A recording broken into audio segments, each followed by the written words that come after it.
قال رسول اللہ صلی اللہ تعالی علیہ وسلم ما بین بیتی و منبری روضۃ من ریاض الجنہ قال رسول اللہ صلی اللہ تعالی علیہ وسلم من زار قبری وجبت له شفاعتی صدق اللہ مولانا العظیم و صدق رسولہ النبی الکریم۔ درود شریف باعث برکت، صلاۃ و سلام علیکہ یا سیدی یا رسول اللہ وعلی آلک و اصحابک یا سیدی یا حبیب اللہ۔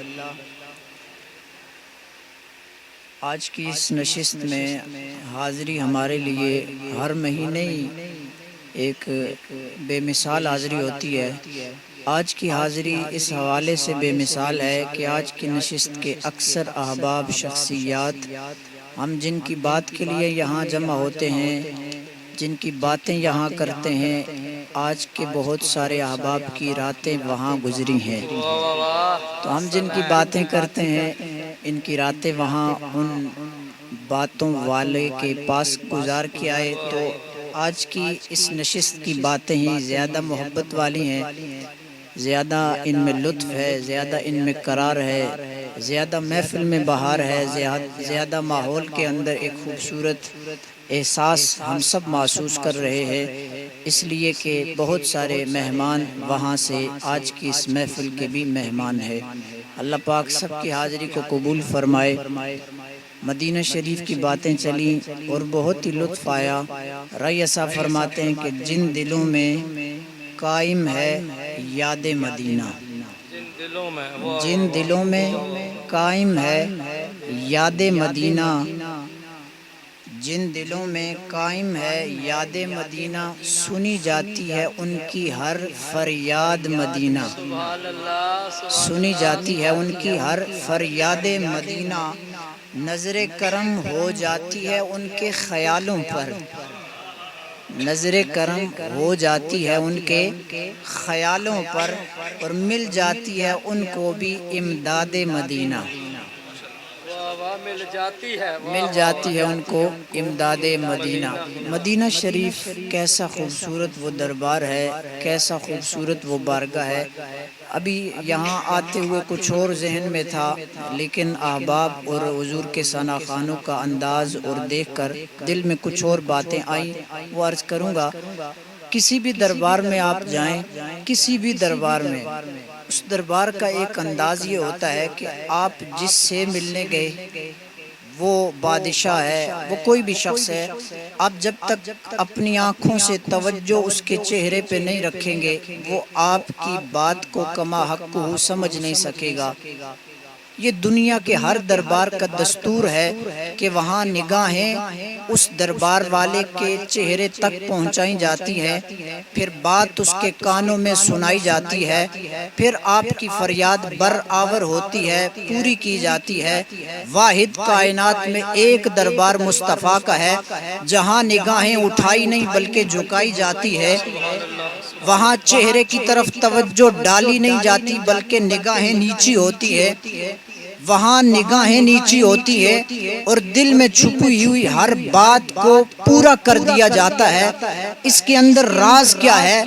راز یہ ہے کہ چہرے کی طرف نگاہ وہاں اٹھائی جاتی ہے جہاں کسی کو متوجہ کرنے کی ضرورت ہوتی ہے، جہاں کسی کو متوجہ کرنے کی ضرورت ہوتی ہے، اور اس پاک مصطفیٰ کا کلمہ آپ اور میں پڑھتے ہیں جن کی توجہ صرف اس کائنات میں زمین پہ رہتے ہوئے امت پر نہیں بلکہ مصطفیٰ جب عرش کی بلندیوں پر مکان نیچے رہ گئے، سدرہ نیچے رہ گیا، لا مکان پہ جب مصطفیٰ تھے، رب کی ذات تھی اور مصطفیٰ کی ذات تھی، جہاں رب کے دیدار میں مصطفیٰ محو تھے، مصطفیٰ کی توجہ وہاں بھی امت پر تھی۔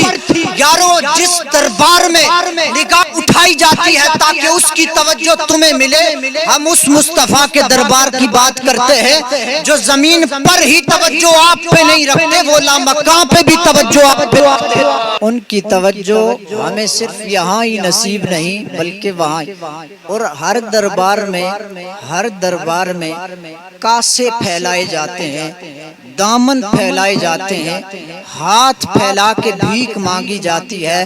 واحد در مصطفیٰ وہ در ہے کو پھیلایا جاتا ہے، آنکھوں کو بچھایا جاتا ہے۔ جہاں دل پھیلتے ہیں آنکھیں بچھتی ہیں، وہ در ہے در مصطفیٰ۔ اور اس در کے انداز کتنے نرالے ہیں۔ اس در کے انداز آپ یوں سمجھیے، کچھ اس در پہ آ کے بھی خالی رہتے ہیں اور کچھ اس کی تڑپ لے کے دور رہ کے بھی موجود رہتے ہیں۔ حضرت اویس کرنی کرن کے اندر یمن میں ہے، تڑپ دل میں ہے، دل یاد مصطفیٰ سے آباد ہے، خوشبو مدینے میں ہی ان کی سونگی جا رہی ہے۔ اور ایک وہ نظارہ حضرت مولانا جامی کا بھی ذرا ذہن میں لاؤ، وہ بھی تصور کی اس خیال کی خوبصورت وادی میں لاؤ۔ حضرت مولانا جامی ایک کلام لکھ کے سنانے آ رہے ہیں۔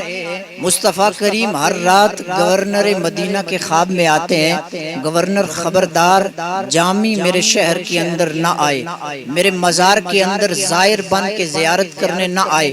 ہر رات خواب آتی ہے، ہر رات پہرے لگتے ہیں، سخت پابندی ہوتی ہے، چیکنگ ہوتی ہے، کہیں جامی مصطفیٰ کے شہر میں داخل نہ ہو جائے۔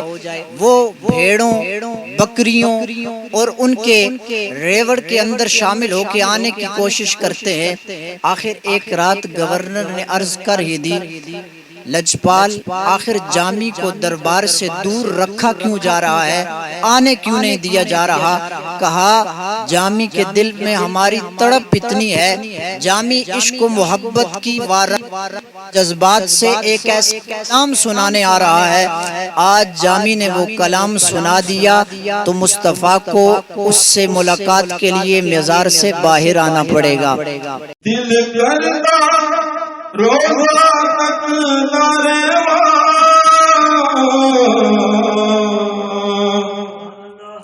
دل کرتا روزہ تک تارے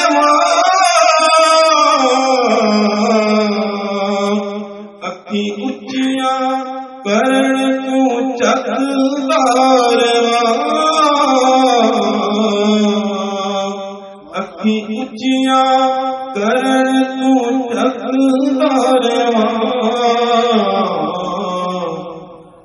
اس پاک مبارک روزے تم اس پاک مبارک روزے تم اس پاک مبارک